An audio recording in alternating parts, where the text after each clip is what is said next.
We're going to move on now to another panel discussion, and it's what does systems innovation in the land agri-food system look like in Ireland?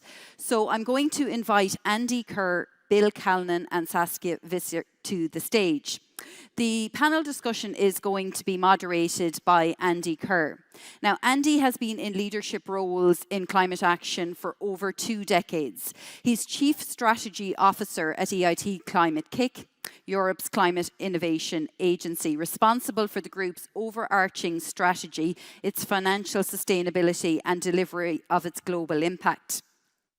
Climate-KIC implements a place-based learning by doing innovation model that mobilises public and private finance and investment funds to implement and test suites of coordinated innovations to produce the actionable intelligence and scalable solutions needed for meeting ambitious climate targets.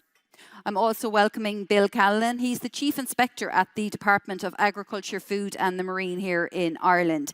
He's responsible for the provision of advice on the practice of agriculture and on science and technology related to the agri-food sector within DAFM. Heading up the Agricultural Inspectorate with over 300 graduates across the department, he has direct responsibility for DAFM's lead on climate, water and biodiversity. Saskia Visser then has 24 years of sustainable land use research experience in areas like circular sustainable food production, climate smart land management and land use optimization. She actively applies the deep demonstrations methodology for decarbonisation and biodiversity regeneration. Saskia organised the Circular Work Conference and serves as a strategic advisor for the European Joint Programme on Agricultural Soils under Climate Change, fostering global partnerships in soil research. So I'll leave it to Andy to chair the panel. Thanks very much, Stella, and a very good morning to everyone. So as was mentioned, we're trying to dig in a little bit on this panel to what's actually happening on the ground with what we're trying to do with a deep demonstration. It's a great pleasure to be joined by Bill and Saskia. As we have been hearing, Irish agriculture and the agri-food system here is characterised by change, it's characterised by innovation. It has been hugely successful on the global stage. If you look at the export markets it's captured.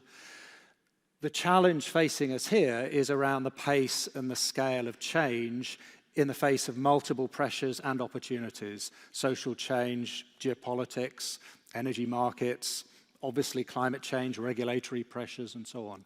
So that's really what we want to be looking at in this panel. As Climate-KIC and as part of this deep demonstration in partnership with the Department for Agriculture, Food and Marine, we are very much in this process of trying to demonstrate that positive change is possible. It was one of our former board members, Yves de Boer, I think, who I first heard the comments around where there is a way, there is a will. In other words, we actually have to demonstrate things to get people along. It's not good enough just to produce the knowledge. We actually have to start capturing and showing what is possible for people to come with us. And for us, that means, first of all, not pretending that we somehow have the answers. We can come in from outside with the expert approach and give the answers. This is about amplifying existing work, existing knowledge that exists within Ireland. It's about radical collaboration. It's about bringing different players together from government agencies, startups, finance, farmers, to try and make change possible. It's about the engagement and trust, and indeed it's about mobilizing a lot of funding and finance so we can test, learn, scale the changes, the solutions that we're bringing. So within that context, let me start firstly, Saskia. We've now been working in partnership on this deep demonstration for 18 months. What have we done? What are we doing? What have we done? We have done a lot, indeed. I think we started off last year with just formalizing the consultative group, making sure we have the stakeholders available. I think Stuart and Denise, most of you being here have seen them, have been talking to Stuart and Denise. They have had more than 100 interviews with individuals, visited 60 companies to really start this deep listening and learning what is at stake, what's going on in the process to really understand the whole entire system. And we had, like Patrick announced, we've had these workshops, and these workshops have been very important to really engage everybody who's part of this whole entire food systems. And throughout this workshop, we've been thinking like, okay, you know, what is actually the issue, and what can we do together? And people have really committed to a shared intent, like, okay, we really want to work together to really make Ireland a global leader in sustainable food systems. And that intent is very important because that means you have a lot of stakeholders committed to facilitating change and to willing and open to start this entire learning. We have done an innovation scanning throughout the world, like what's going on and where do we find opportunities and examples from outside the world that we can bring into Ireland. We've done an analysis of different CAP strategies, but also climate adaptation plans from other countries outside of Europe. What can we learn from it? And we have put one-on-ones, policy-to-policy people talking together, being inspired by each other, and you know, also bringing in, again, different ideas. And that all together led to a portfolio of ideas, of project ideas, existing ideas and new ideas, of 275 ideas. Well, that would be a little bit too big to grasp in one go. So together with the consultative group, we've made a synthesis. And we've thought, okay, what is it that we need to tackle right now? And we have synthesized that and said, okay, we tackle 7 main challenges, and we've called them flagships. You will hear much more about these individual flagships in the workshops this afternoon. But 3 flagships working towards an ambition of 2050. So setting a vision for agriculture future, a long vision, you know, showing the pathway where we want to go to. Dealing with what kind of new industry and value chains can actually pop up. Where are the opportunities in implementing a bioeconomy at the regional level? So this is the part that deals with the long-term vision. And then we have also addressed, well, what is urgent? What do we need to capture to be ready before 2050? And that's part of 2050. So we're looking at a carbon farming framework. And I think one of the things that people have already seen right now is the public consultation that came out last week. We're looking at a new definition for what is the new normal for sustainable dairy. How can we all work towards that definition?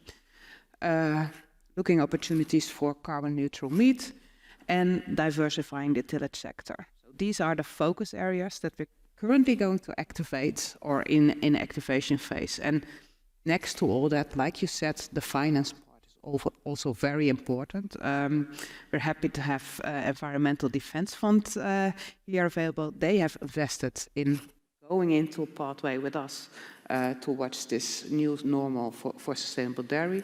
But also EIT Food is here for this afternoon to explain, okay, you know, how can we make use of this opportunity of funding available, of co-funding available.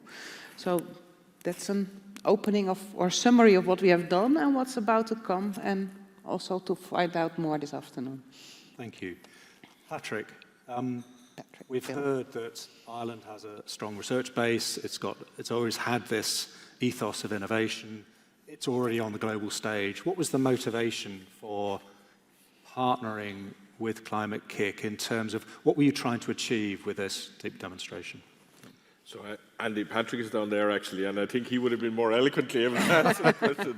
So from my perspective, so look, I've long given up in terms of having insight or wisdom, but rather I'd like to share kind of, you know, from my perspective in terms of the work I do, well, what makes us think, and as a civil servant, our job is to implement government policy.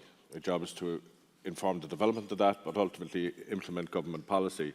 And government policy is very ambitious in terms of the climate agenda, okay?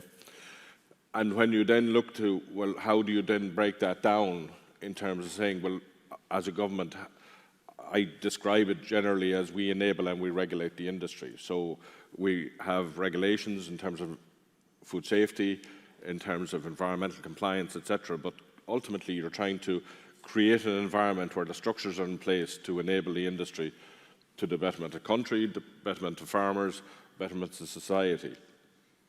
And when you look to that, and you look to that, effectively, how do you make that?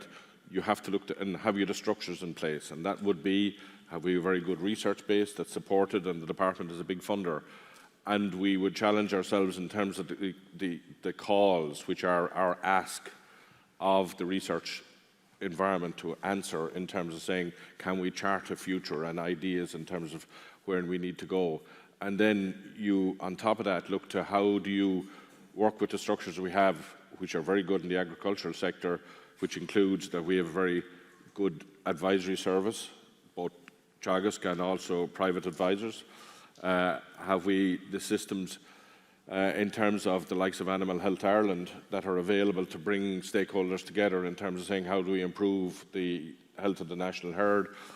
We have structures like ICBF there, which is bringing cooperation between effectively competing players to generate a breeding direction. So we have a very strong base, and we have a business then that's based on cooperative type models in most cases, or in many cases, particularly in the likes of dairying. So how do you bring those together effectively to say, look, that we're on a common trajectory and a shared understanding? Now, people describe, well, you know, new politics, what does it mean? Well, for me, what it simply means is that, you know, I suppose the old system in many ways where you had single-party government very strong, where it would ask for a policy position to be developed by civil servants like myself, who would then transfer it over to the political system to implement it, and could do so, I suppose, because of its strength of governance. That system is gone, pretty much. We are into, and will be into, as much of Europe is, in terms of coalition-type governments. And that puts a focus in terms of saying if you need to do something, it's not just going to be applied to people, right? You have to articulate and have better understanding of what's the problem, that people can understand the problem and then join in and participate in the development of the solutions. So I often describe it, I had a good neighbour friend of mine that I was very friendly with. He has passed away now, but was particularly friendly. But an odd time then he just turned to me and he said, "Now, Bill, not telling your business, but," and our immediate reaction when somebody says that to you is, well, you can fick off. Like, you just, everybody's reaction is negative when somebody tells you what you should do. So how do you create environments in terms of where people are actually participating? And I suppose we're articulating and describing the problem, we're framing it, but the part of the solution development is inclusive of all the stakeholders. That's where, I suppose, when we looked at the opportunity of Climate-KIC, and we had looked at other innovations before, such as we've engaged a behavioural economist in terms of some problems, and how would you look at something differently. Climate-KIC was bringing that to the table, and it was very much a conversation, as Patrick said, where Patrick would have engaged in the initial discussions and then said, look, there's an opportunity of bringing something new and fresh in terms of the way we look at it. And given that, I suppose it's a wicked problem, it's a huge challenge. And I'm not just saying that just from almost the political ambition that's been set, but the reality is industry is engaged at this. Industry is having the exact same discussions in terms of the consumer is demanding greater sustainability, how are we going to deliver on that? Government is asking and pushing as well, and the likes of Climate-KIC and that engagement is just allowing those conversations of people towards development of solutions. And as a civil servant, that's what you're just trying to create as a structure to facilitate that, and that's where the engagement of Climate-KIC came onto the table. Just because we've already heard from Patrick and I, but the story was actually when I was talking to Patrick, he said to me, "You're going to have to persuade Bill Callanan, you know, if this is going to work." You know? What made you nervous about what we were proposing when we first came and talked to you about trying to make change happen in the sector? What was the thing that really worried you about that? So Andy, that's simple enough. I'm perennially nervous. Because as a civil servant and a senior civil servant, for every solution, we have to look for what's the problem. And that's the reality is nowadays there's so much focus on if something goes wrong, right? Indignation sells, unfortunately. So we're inherently looking at something like this, and I welcome John Bell's theory there that we should embrace risk. Like, geez, lads, I'll tell you, that's not exactly a comfortable place for somebody like me in terms of taking risks. But equally so, I think you have to set an ambition And the likes of the risks that were here was, you know, I put it simply, government sets policy and civil servants are there to implement government policy, ensuring that this process was going to align with government's ambition in terms of how we are going to deal with this problem. And that's focused, however, around that engagement piece. It's focused around voluntary pull factors. It's focused around creating of opportunity. Now, Ireland is a food island. We've like 8 or 9% of our gross domestic product is food products. So the idea of kind of saying, well, everything is wrong just doesn't work. It's a question of saying, look at what are our strengths, how do we build on them, what are the weaknesses, and how do we address them? So my fear always in terms of the early engagement was that, you know, the process runs away from you in a way, and if there's mistakes, everything is measured by the mistakes and not the success. But I do agree, you have to take an element of risk in some of these, but it's not convincing me, I can assure you. It's about, you know, we putting a coherent, I suppose, policy, structure, strategy in place that a minister can, I suppose, sign up to, and the idea and understands, well, look at what are we trying to do here. There's often speed bumps and issues that arise, but if it's getting us towards that longer term and you stick with it, then it's particularly valuable. And I suppose that's where the likes of these processes. So we were quite comfortable from an early stage in terms of, yes, it's innovative, but two, from the principles point of view, it's aligned with the way we'd like to see things done around those principles of engagement, voluntary opportunity, that type of conversation. Yep. Thank you. Saskia, let's dive into one of the flagships that we're talking about that we've co-created with the stakeholders about how we try and bring innovation in. Can you tell us a little more about what would that entail? What does that mean on the ground? What does that mean for a farmer or an agri-food processor or a startup? Okay. Well, we have 7 flagships. Each of the flagships, what they all have in common is that we start with an activation phase. And actually, we are currently fully in an activation phase. And in that activation phase, we bring the people who have indicated earlier, yes, we are interested, we want to commit, we want to involve. We bring them together to explore actually what is it exactly that we're going to do in the coming periods. And that is really different from different sides. We can take the example of the carbon farming. This is where we kicked off with a workshop and people bringing together and saying, okay, these are the things that we want to do. We have the public consultation with the ambition to have this carbon farming framework somewhere set up by the end of the year or maybe early period. And then we all commit towards an implementation phase. And that is where we would have brought together the stakeholders, the exact plans of what we're going to do. And what we are going to do is not do a lot of research for innovation again. No, we're going to look at the innovations that are there already, and we're going to validate them. Look what it is. What will it be like if we actually implement them on the ground together with, well, farmers, but also with regions, if you're talking about bioeconomy, together with corporates. What does it mean? How will it change and how we will learn from it? And each of the flagships will go through some sense-making sessions, and that's actually the most important part, I feel personally by myself, you know. What have we learned? What are the insights that we can develop with it? And what is happening in an area, for instance, around carbon farming, which will also have an effect in an area, for instance, on dairy or in tillage? And how we bring that knowledge and intelligence together to support, well, new innovations, policy innovations, in finding new sources of funding to move forward. So the process is activation, and then move towards implementation and sense-making across the whole thing. And bringing the stakeholders and the people together is a very important element of success, to have people actively engaged in the validating of the innovations. And could you just talk a little bit about how are we, this costs money, yeah?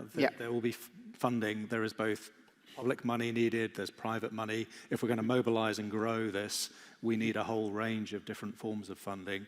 How are we going about, collectively, how are we going about trying to solve that? It's a big challenge, obviously. It costs money, so the implementation phase, the activation phase already costs money. So what we are doing together with with the different people is look at, okay, where are opportunities, where do we find opportunities to get this funding?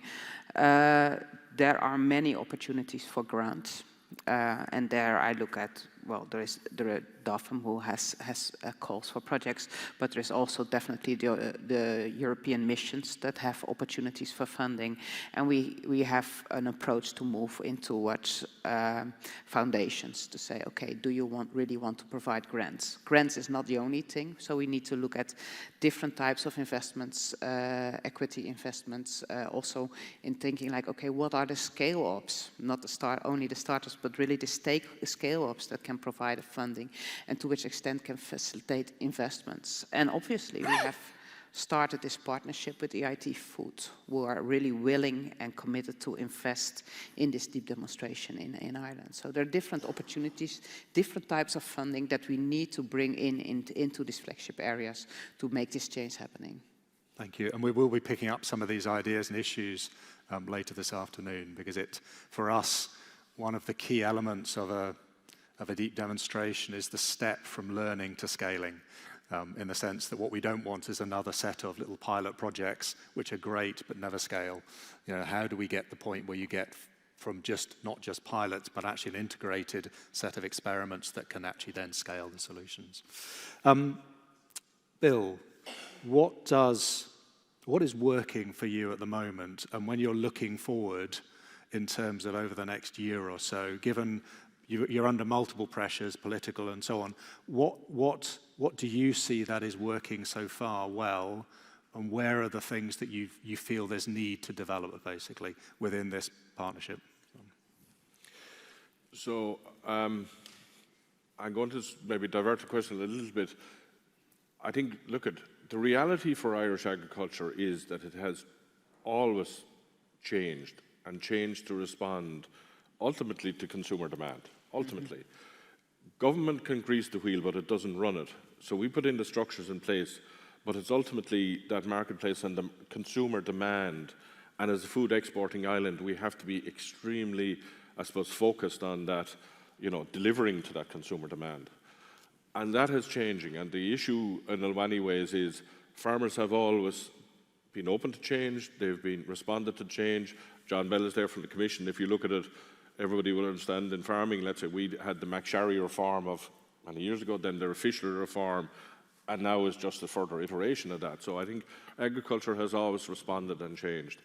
The issue is that the pace of that is happening faster now, and that expectation is an awful lot quicker. So I just put 3 questions to people, let's say, in many ways that kind of exercise me and as a sleep interrupter is, so if we look at it, Ireland is a food island. It will always be a food island, I would certainly hope.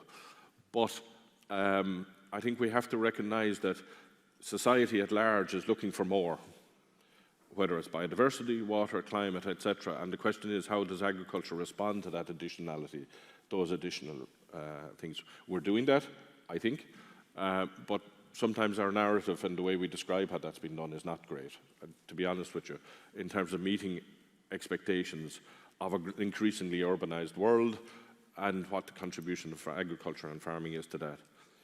The second question that always exercises me is, well, if we look at finance, and how do we look at it? Everybody debates the value of CAP and where it should be expended, but you should look then and seeing, is there greater opportunity outside of that?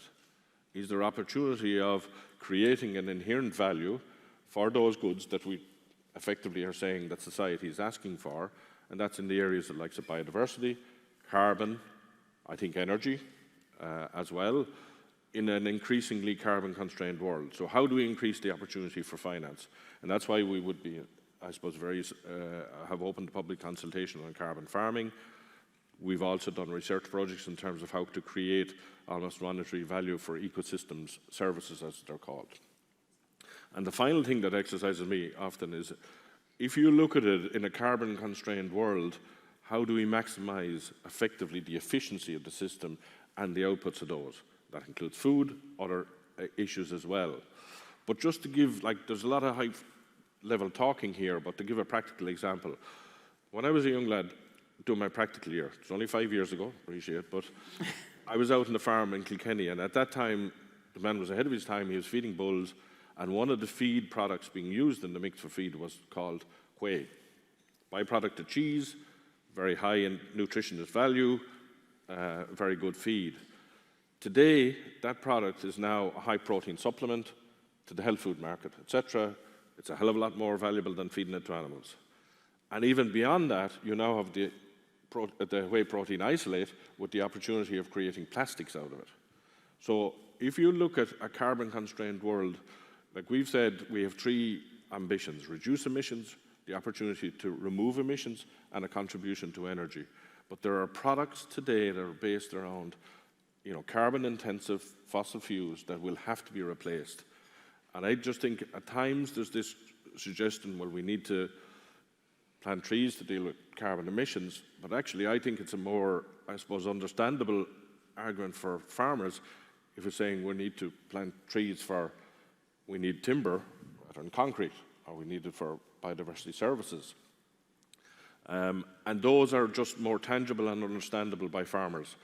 In many ways, look at just transition is a term that's regularly used. We all think it's well received because we're saying we're not leaving anybody behind and it's all going to be just. I often think farmers are looking at that from a different way because just transition was so used in terms of when a factory was closing. And it was associated in that sort of environment. Whereas actually what we're saying to farmers is we want you to continue to farm. Food will be one of the primacy elements of that, but there will be other deliverables from Irish agriculture into the future. So to me, it's just transition, not just, as kind of a farmer perspective, it is transition. Yes, we need to make it just and we need to make everybody with them, but we need to create that vision of, well, look at that there's commercial products that we can create value for Irish agriculture, and that's where Climate-KIC, the likes of carbon farming, the likes of looking at the bioeconomy that yourselves and the likes of Patrick are working on, of those valuable displacement products for high fossil fuel. Those are the 3 things. How do we deliver on more of those goods that are expected? And I suppose tell that story a lot better.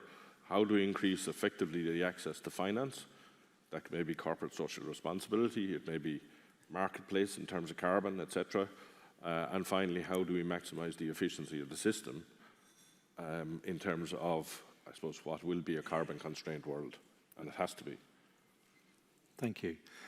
Saskia, you've been working in this space with Ireland for a year and a bit.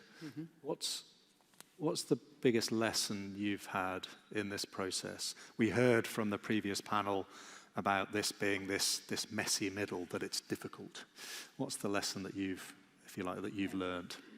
I've learned a lot of lessons. Let's start with that. I've also learned that from a person, I have a lot of experience in the Netherlands working with farmers, thinking about the transition in farmers. I've learned in the Netherlands, farmers are angry without and a total lack of trust. I've learned how important trust is, how important it is to listen and to engage. And there are so many opportunities in here, and Irish people are really entrepreneurs. If they see a pathway, they dare to take it, and they dare to further explore those pathways. And by bringing these people actually together, letting them think, there are many, many new opportunities to arise. The new business models, the explorings. I've also learned how insightful it is that you can learn from listening to others. Within Climate-KIC, we bring communities and different people together. Just watching Liam talking to somebody in Australia about carbon farming frameworks and seeing their mutual excitements because they both learn from it. You give a little bit of your time and then you come back enriched with a lot of inspiration and insights. That is very important. So if I would say the main lesson learned is, invest in people, invest in their engagement, and make sure that we can continue to trust each other in this whole pathways, because it's so much easier if you do things together to take this step out of your comfort zone. We know that we are going out of our comfort zone to explore new pathways, but I think here in, well, the community within Ireland, people tend to trust each other, tend to be willing to work together. So let's go and do that. Thank you. And if I was to answer anything on that, all social studies would identify in terms of who the farmers trust. Number one, they trust other farmers. Then they trust advisors, the media, and then civil servants. We're off the scale in terms of that lack of trust. So look at, that's the reality of where just Climate-KIC can fit in here in terms of that engagement and facilitating it in a little bit more open and honest type of engagement. Not that we're always honest in terms of it, but just that level of trust is higher with an organisation, let's say, rather than a government department sometimes, unfortunately. I'm just going to ask one last question of Bill, but then I'm going to ask for questions from the audience. So please just get your thinking caps on, because we've got a few minutes to finish. Bill, one of the learnings I think that we have had as Climate-KIC that actually forced us to change from being a sort of supply side innovation push organization just supporting technologies and scaling into the market, to try to say, how do we actually build the demand side so we're matching solutions to real demand, was the learning that came out of that was understanding that storytelling, narratives are as important as technology, in the sense of being able to say, what does a positive view of the future look like? What does it mean to be a farmer in 2030, in 2040, in 2050? What makes that real? Because we get so many negative stories about the future, and often, finger pointing, you've got to do this, you've got to do that. So one of our learnings has been the need for good storytellers, for being able to tell the narrative about what positive change looks like. That's from our side. But I guess from your side, what does success look like, both from as a civil servant, but also, and I know we can't describe the farming community as one block, it's incredibly diverse, but as a farmer, what would success look like from the process that we are going through now? So if you look at it, I suppose around, the first thing is, so we break it down into, is it socially sustainable? Is it economically sustainable? And is it environmentally sustainable? And farmers will look at it from that perspective as well. Is there a future here for me and my family into the next generation, etc.? Because farmers have always looked at land in terms of, and it's critical sometimes in terms of how we manage it, but they have invariably always wanted to hand it to the next generation in a better state. How we define that is certainly a matter, but everybody intrinsically wants to hand it on better. It's our human nature.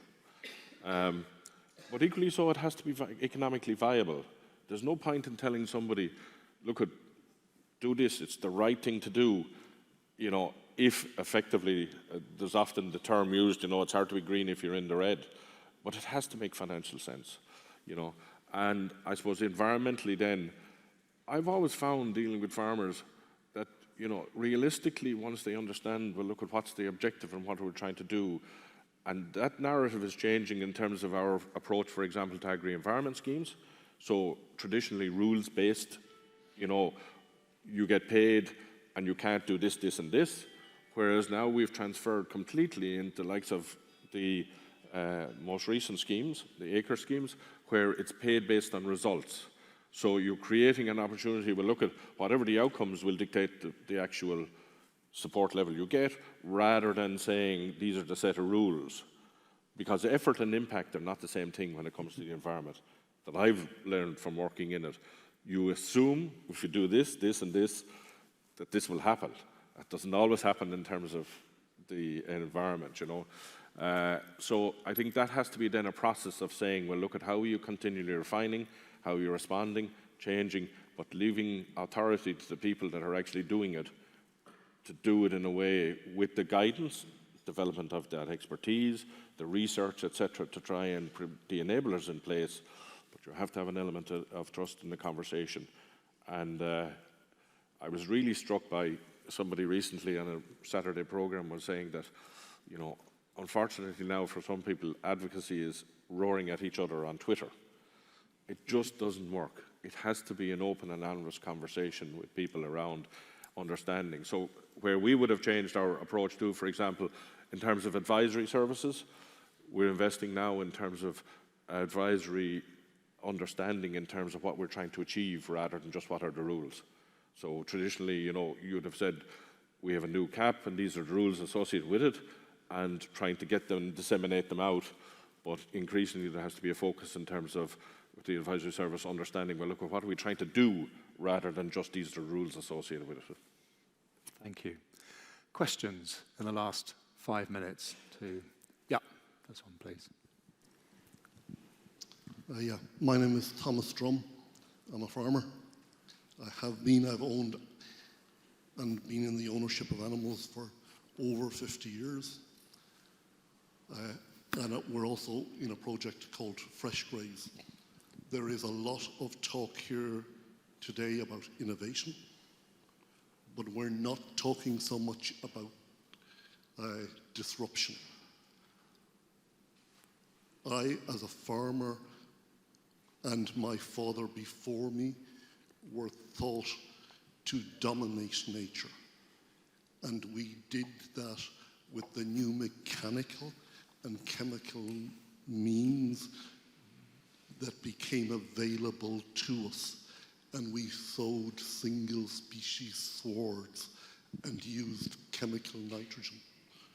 There is another way to approach this. It's agroecology, regenerative agriculture, and it involves a change of thinking. And working with farmers, have found it extraordinary that farmers have been the most open to that change of thinking, mostly because they realize that there are problems with the current system, maybe not directly related to some of the pollution issues, but they've seen the health of their animals decrease. And this need to think in a different way and consider different ways of doing things, and the idea of the deep demonstration, test strange and wonderful ideas, like, for example, video conferencing. Go back a number of years ago, nobody would have expected that a considerable part of the workforce would be working from home. In actual fact, if it were suggested, you would be brought away in white coat by the guys with white coats. But in actual fact, it works.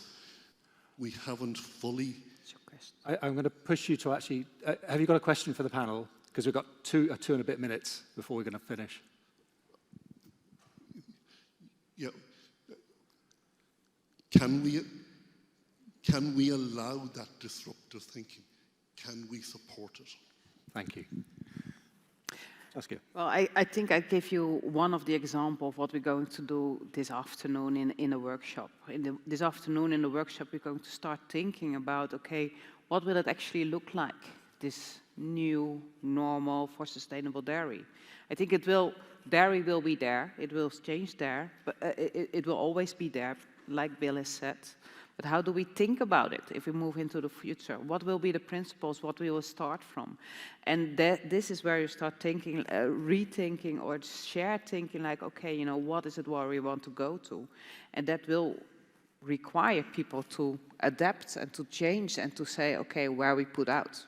And, well, we're going to discuss on 3 topics, on resilient, sufficient, and efficient, and I invite you to join that session. But that will be really allowing you to think and to look at the entire system from a different perspective. And that's really required, yeah. Thank you. Bill, in just over a minute, disruptive change versus incremental change. How are you approaching that within DAFM? I suppose as a civil servant, we're always looking towards that incremental change rather than disruptive, because a lot of issues come with it. I suppose, look, it has to be based on that opportunity. I go back to what I said. It has to be created in terms of there will be disruptors. So, you know, if I was to give somebody a practical example, I like to talk practically. We had a situation last year where the economic crisis, or the challenge in the war in Ukraine resulted in a massive hike in fertilizer prices, which resulted in a natural reduction. It's quite price inelastic, but it resulted in a price, usage reduction. But that has actually continued this year. We had a 14% reduction in fertilizer last year. We're about 17%. I expect it'll be 13 or 14% at the end of the year.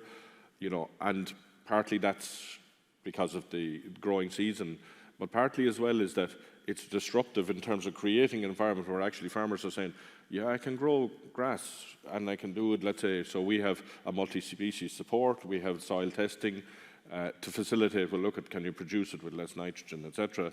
But that's where you see disruption from a farmer point of view. But on the farmer's question, I have 10 seconds. I'm not actually going to answer it because I think he has answered it himself in terms of saying this is the challenge, which is farmers listen to other farmers, and you have to just have examples that they would see and can see and visualize and understand, well, actually, this can make sense. And that's where it kind of aligns with Climate-KIC, okay? Thanks, Bill. And thank you all. I hope you've had just a sense of some of the things that we're getting into within the deep demonstration. There'll be a whole bunch of the sessions through the rest of the day where we can dive into more detail.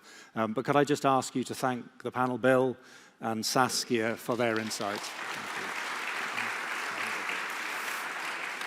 Thank you. Thanks very much, Bill, Saskia, and indeed Andy for chairing that very interesting panel discussion. We're going to take a coffee break now.